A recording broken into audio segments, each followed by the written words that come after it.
Good afternoon and welcome back to the Daughter Arise channel. Hope that you are well today.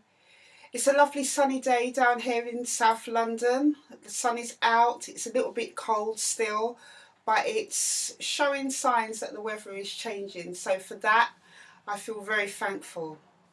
So today I'm coming to you with another video, and it's a little bit of a difficult one because since last week, actually, my TED Talk was released last week, Thursday, on the 8th of Feb, and the response to my talk and idea has been absolutely incredible. I mean, at the moment, it's on about nearly, I think, 22,000 views, and I started to get some emails from people from around the world who have shared some of their experience, their story, and it has been quite touching. Some of the messages that I've received about people being thankful that I gave this talk, but also as well, it has been a little bit heartbreaking in a sense to hear people's stories about some of the things that they've experienced within their own journey of being sexually abused to now. Um, and it's not just over here. I've been getting emails from places like America um, and stuff. And yeah, it's just been a really a really kind of eye-opening week. And I wanted to talk today about something that many survivors, thousands, millions, have to live with, me as well being one of those, and that is living with injustice. So um, yeah, from the back off the back of the emails and from different conversations I've had during the week with different people, different survivors, I really wanted to do this video because um, injustice is something that can be quite crushing to a lot of people. It was to me, and I'm going to share a bit about what happened with my story. I was sexually abused by my father for 5 years, and at 13, I managed to find the words to speak out through a visit from Childline that came to my school. Um, on the back of that, I was taken into care um, and emergency care, and then I had to go through a physical examination um, at St Thomas's Hospital, and that is where an examination was taken, which was I was undertaken by a specialist doctor to determine signs of rape, sexual abuse. So I went through that, and a really lovely social worker came with me, um, and she supported me through that process, and it was very, very, very traumatizing for me. Especially because I'd been through the things that I'd already been through, and then to be taken into care and the whole whirlwind that came along with that, the examinations, the new placements and everything else, it was really overwhelming. Now, off the back of that now, the examination determined that I was actually sexually abused. So on my file it has actual sexual abuse, and that was because and I need to warn you at this point because actually, I know for a lot of people, talking about even sexual abuse is quite triggering for them. So I'm talking a little bit about my experience. I am obviously, these videos, I do talk about sexual abuse. If you're somebody who is very sensitive to the subject, I wouldn't advise you to continue to watch. You may want to and maybe at a time later on when you feel comfortable to do that, then please do so. But because of the nature of what I talk about, it can be quite sensitive and triggering to people. So I want to warn you before I go any further. And that is the same as well when I do my news stories. A lot of my news stories do involve quite harrowing tales of what's happening to victims and survivors of abuse. So, they are of this nature. So I wanted to kind of get that out of the way. But basically, on determining the examination, on my record, it said that um, I was a victim of actual sexual abuse. That was the doctor's conclusion. This was based on the fact that my hymen was broken, and as you know, that is the part that protects your virginity, and that how it was badly damaged there, and that is the determination they came to. Also, as well, the psychologists, the police, social workers had meetings, and I have my files here, so everything I say I can back up because I have my social work files. But in those files, the meetings had said they were all in agreement that I was a victim of actual sexual abuse. And that is a stated, recorded fact.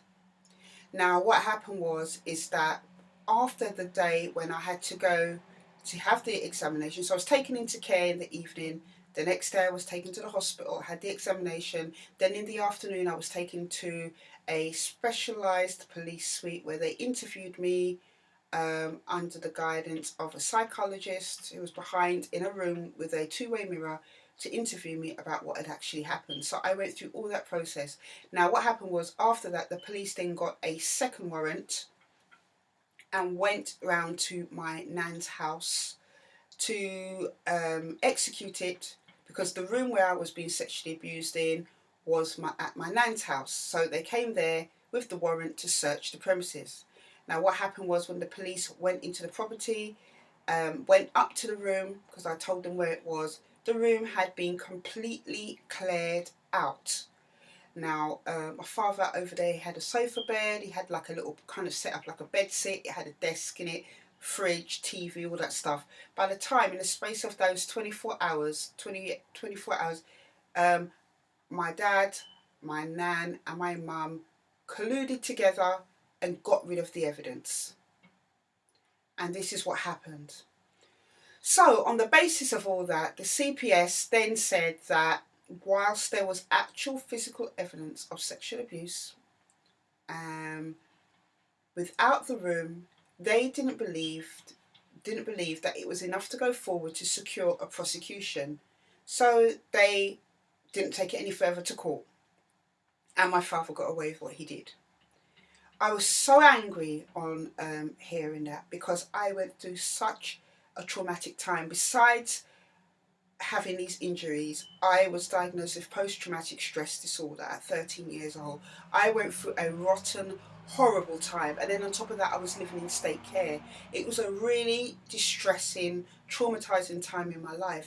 And to find out, actually, I endured 5 years of sexual abuse, and to find out that they, even though, I mean, it's hard enough, because for a lot of people out there, the injuries that they have to endure are psychological. Those that do have physical injuries, and I'm talking actually as well, small children sometimes die from their injuries, or terribly injured from this act of sexual abuse. And it's important for me to say it, because, you know, this is what these people are doing. This is what abusers, perpetrators of abuse are doing. They cause real life, traumatizing, life-changing injuries.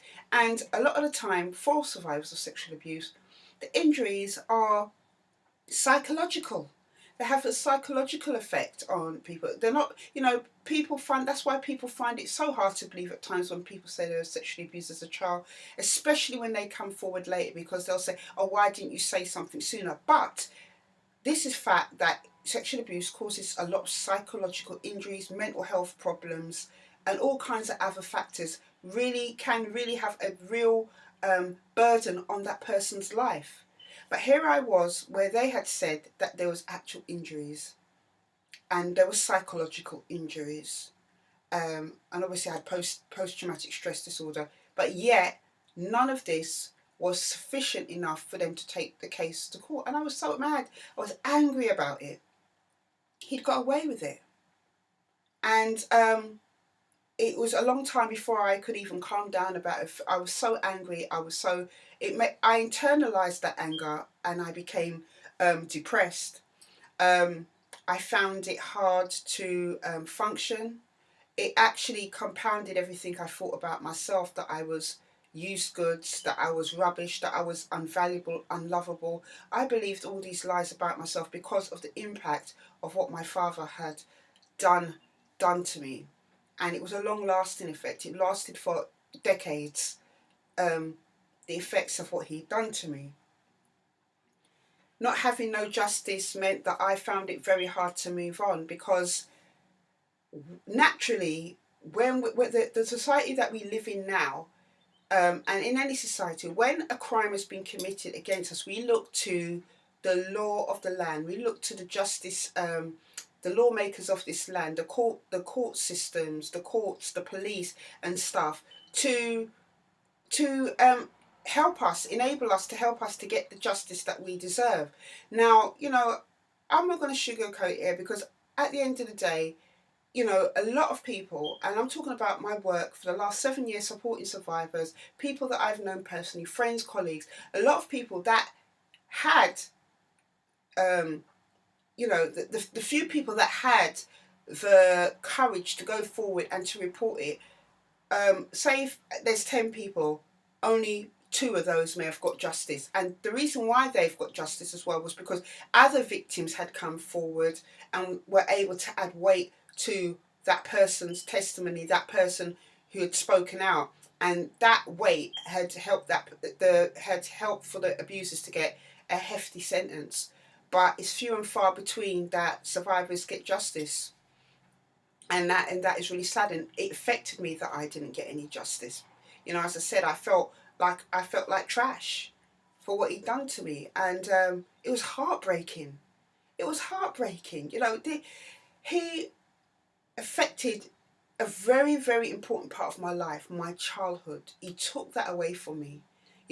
He rubbed my face in it. He denied what he did. But I have always remained true to everything that I have been talking about, and I've been consistent in everything that I've talked about for the last over 25 years, that this is what he has done to me, and it's never going to change.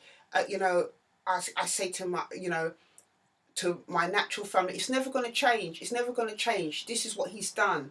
And people who enabled him and colluded with him in that, they are just as guilty as him. They all need to be brought to justice. When it comes to my experience and what I've been through, I'm going to tell it like this. I'm cold-hearted when it comes to them. In the sense of, yes, I've been able now to say, yeah, I forgive them, for what they've done or whatever, because at the end of the day, I will get justice through God. But when it comes to them, if the opportunity ever arose for them to all be arrested, who helped him to throw away evidence, because that's what they helped him to do as well. The wire that I was tied up with helped him to throw away the wire, helped him to clear the room. That all of them, mum, gran, and yeah, she's passed away, but they all need to be brought to justice. If I had my opportunity, I would press charges on all of them, and that's just as simple as that. But the way it is now, with how the court system is set up, they don't seem to really understand the impact, or they don't even seem to have the kind of knowledge to know how to really press forward with a lot of people's cases, because it takes a person a long time to speak up about what has happened to them. It's not rare, but it's very few and far between where you have a child that's able to quickly speak up about what's happened to them. Usually it takes years for that person to open up.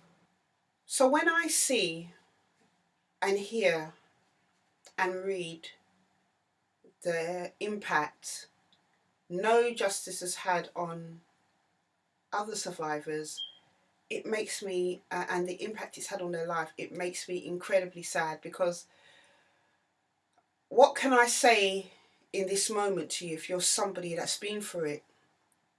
What can I say? Because the humiliation I understand, the loneliness, the isolation I understand, the pain and the memories I understand, but everybody's experience is unique to themselves, and it's really hard for a lot of people because they are depending on the justice system.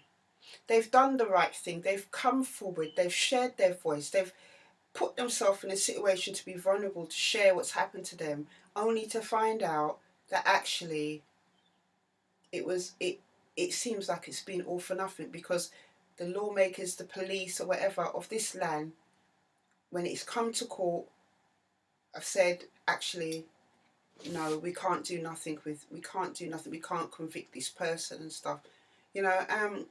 And it's very, very hard. It's very hard for the person. So it's how I dealt with my injustice is by doing what I'm doing now. Um, for everybody, those that have never had justice, those that have never been able to find their voice, it's a process that you have to go through to be able to get to a place where you can use injustice for better, if that's what you choose to do. Um, as hard as it is, sometimes it's about getting the support. You know, definitely, as always, you know, I always recommend specialised counselling to do with for sexual abuse, but also as well finding people who have been through similar circumstances to surround you and support you through it, because sexual abuse is like a lonely little island when you've been through it. I remember what it felt like in the years that I lost my voice. I felt like I was on this little island and nobody could understand me, nobody could reach me. I felt like an alien. I felt isolated. Like I was the only person who had ever been through it. And that no one would be able to understand my pain. And you know what? Everybody experience affects them in different ways. But even to find a voice to even find somebody that I could relate to was really, really hard. So, you know, to be able to deal with that injustice does mean getting support. And, you know, it breaks my heart when and I'm going to do a video on the church, because the church, and I'm not talking about just the Roman Catholic Church, I'm talking about all the other denominations of churches have a lot to answer for. I don't feel that they show the love of God to survivors, if I'm being honest. They've put man so high up on a pedestal, you know, they forget, you know, what Jesus has to say about exposing the works of darkness. Because we have survivors out here who have been abused. And I've known many over the years who have been abused by someone in the church, and the church has ostracized them, has stigmatized them, has rejected them for having the courage to say, this person has done this to me. And, you know, I've shared in other videos about the Moravian pastor in Jamaica, what that congregation did to that girl and her family. And, you know, it breaks my heart to see how people who are victims of crime, of this particular crime, are being treated. And what I find as well, not just within the church, but also people like myself who were abused in the family are also treated like the one that has committed a crime. You know, sexual abuse is the only kind of crime where the victim becomes the perpetrator. And the perpetrator is then treated like, you know, poor you put this wicked child, you know, she's tried to entice you and trap you, and, you know, making up these allegations. And all these people do, all these enablers do, is allow them to go on and do it to the next person, because they never stop at one. You know, we've seen it so many times. But how I deal with my injustice now is by doing the work that I do. Does it bother me that I didn't get no justice, that he wasn't sent to prison? It used to bother me. It used to bother me. But as I said, my form of justice, as I've mentioned in another video, my justice now is to keep my foot in his neck by continuing to talk about my experience. I don't care what he's got to say. You know, until the day he breathes his last breath, I'll still be saying the same thing. You know, and I know I've done nothing wrong. I've got nothing to hide, and I'm not going to go shy away from it, because to make things easy, there's too much of it, especially in the Black Caribbean culture, in the Asian cultures, of this kind of victim blaming, and it goes on in other cultures, and, you know, with white people and other cultures as well. But, you know, this kind of victim blaming, I'm not going to shy away from it. So I deal with my injustice by supporting others that have been through it, providing places for them to meet, for them to have somewhere to find hope.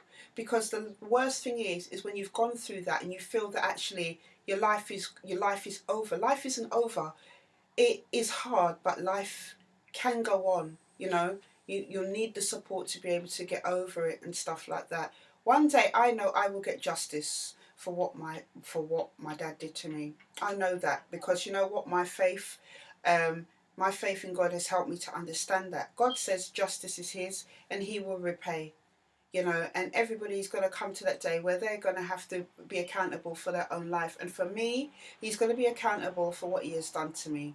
So I don't waste no sleep thinking about now, oh, you know, the courts of this land didn't give me justice. It's a bitter pill to, don't get me wrong, it's a bitter pill to swallow. You know, I am 41 now. I was first abused 32 years ago. It took me a long time to get to where I am now. But what it is that I refuse to let him and his actions ruin any more of my life. I don't care what he's got to say. I don't care what my birth mother's got to say. I don't care what anybody's got to say. I'm the one that's had to live it. But I'm not going to let them take up any more of my time and any more of my life, because at the end of the day, he knows what he has done. And, you know, he's the person that's going to have to be accountable for that. So I have now a different type of anger. Like when I was in care, the anger that I used to have was about lashing out and hitting adults and hating authority and being rebellious and this kind of destructive anger. But now I have a righteous anger, which means I use that anger, that energy into pursuing justice for others, for helping others, to support them, and using my experiences to teach and give people an insight into what happens, how it affects, how sexual abuse affects you. That's how I use how I use the injustice of what has happened to me. And don't get me wrong, it really did used to affect me. You know, it did something to me. The fact that I saw that he appallingly raped me so many times, and there was no answer to pay. There was no consequence of that. How did that make me feel as a person? I felt like crap.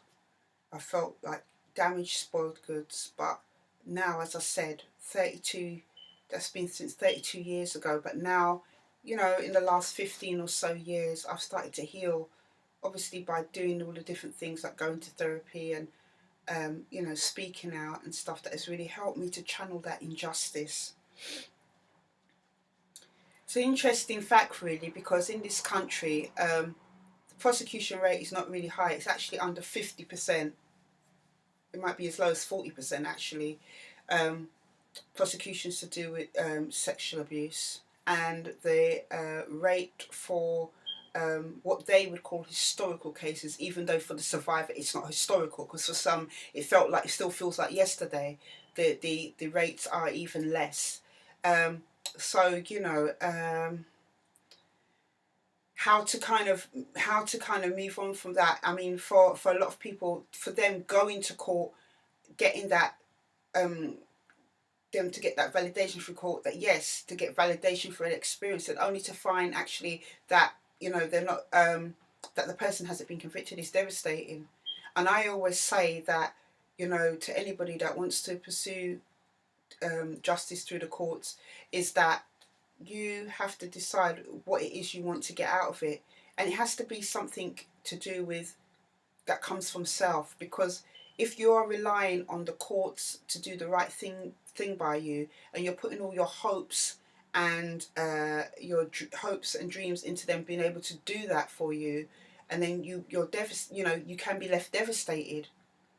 But if it's something like, you know, you want to just get it out and have your say and get closure for yourself from within, then that's something different.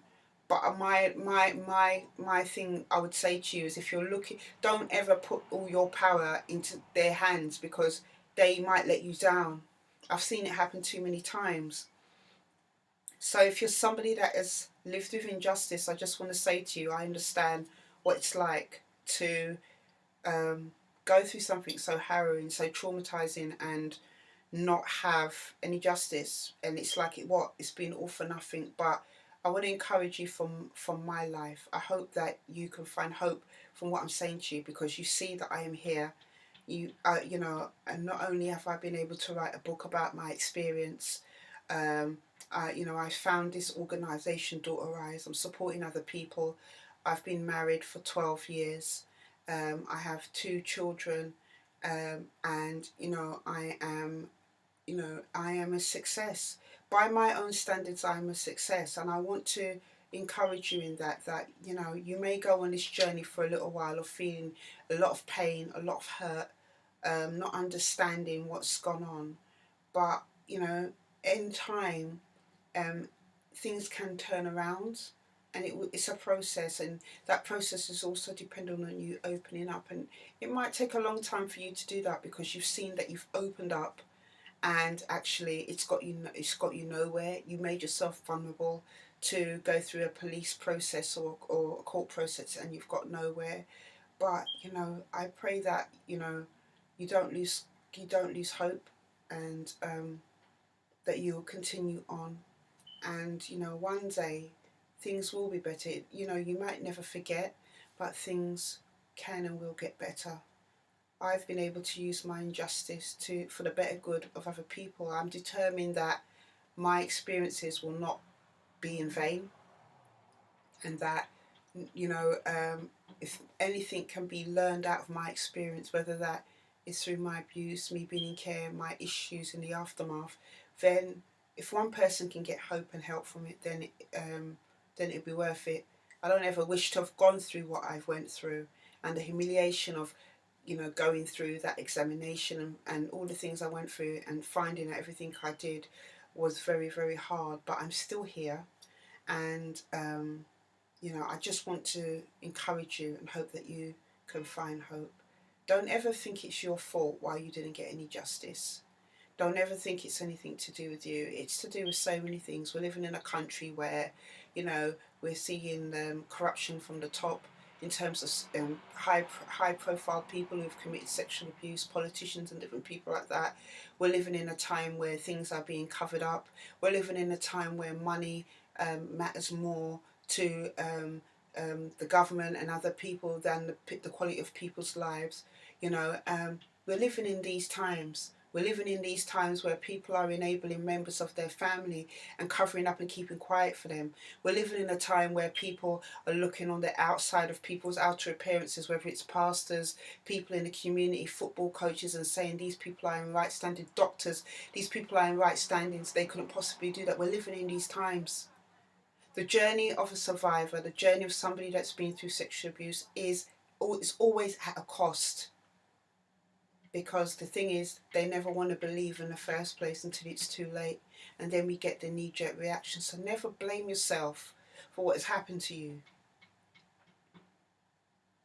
And integrated in me is my faith. I'm a Christian. I'm telling you that God sees everything. And these people are going to get what's coming to them. Some people will say, oh, it's karma, what goes around comes around. I'm telling you that these people, God says he will repay. When you sow things, you will reap. You will reap. And these people who go around sowing their misery, sowing their disgusting perversion on children and interfering with children, they're going to reap in one way or another. And that is my encouragement for you. Don't ever blame yourself for what's happened to you. Take time to heal, look after yourself, get the support you need. But one day justice will come, not only for me but for you too.